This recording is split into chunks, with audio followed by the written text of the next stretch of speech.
Hi guys! Ngayon ay gagawa tayo ng DIY Christmas decor sa pamamagitan ng wine glass na basag or broken wine glass at mga dry flowers na pinatuyo ko na roses at saka yung galing sa fine tree na bulaklak.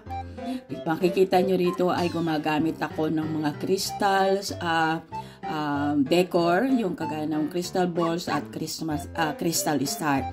Dito ay gagawa tayo ng isang decorative Christmas decor sa pamamagitan ng gumagamit tayo ng glue gun at saka syempre pandikit. At ito ay meron tayong crystal balls at meron tayong crystal stars na glass crystal star, ayan. At ito, didikit-dikitin lang natin ang ating mga dry flowers at saka yung fine flower galing sa hagleaf heart. At ito, ilalagay lang natin ng ganito. I-decor natin siya. Parang nabibilaw kami. At ayan guys, nilagay na natin. At pagkatapos pag nilagay na natin siya, at ididikit natin siya sa pamamagitan ng glue. Ayan, yung gumagamit tayo ng glue dito, yung glue stick. Ayan, at unti-unti na natin siyang nabubuo guys. At ayan nga, ayan, ididikit muna natin siya at pagkatapos lalagyan natin uli ng decor yan. Kagaya nito, meron akong mga maliliit na mga stars. Ayan, mga ano yan, crystal stars yan na mga glass crystal star at ilalagay din natin siya para magiging colorful siya at kaya tinawag na Christmas decor. Ayan.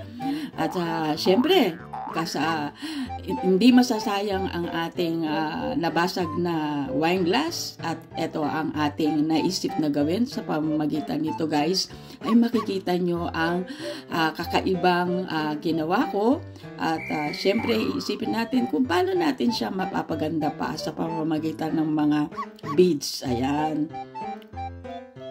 Ayan guys, at yan nga guys, pagmasdan ninyo kung paano ko siya ginagawa at kung paano ko siya matatapos. O diba? Kita mo talagang Paskong-Pasko na siya. Ayan, sa mo ba ilalagay? Hindi, sa likod ito. O diba? O yan. At ito naman ay guys, ay yung small jar na lalagyan natin siya ng stand. Ito yung pinaka-stand niya. Lalagyan natin siya ng, ito yung cord, white cord na ito yung mga tira-tirang ginagamit ko pag ako'y nagde-decorative. Kaya, at nilagyan natin siya ng brown small stones. Ayan. Para hindi siya matumba guys, kaya nilagyan ko siya ng pabigat sa loob. O, at ito na siya guys. Ang ganda. O, diba? Meron na akong Christmas decor. Saan ka pa?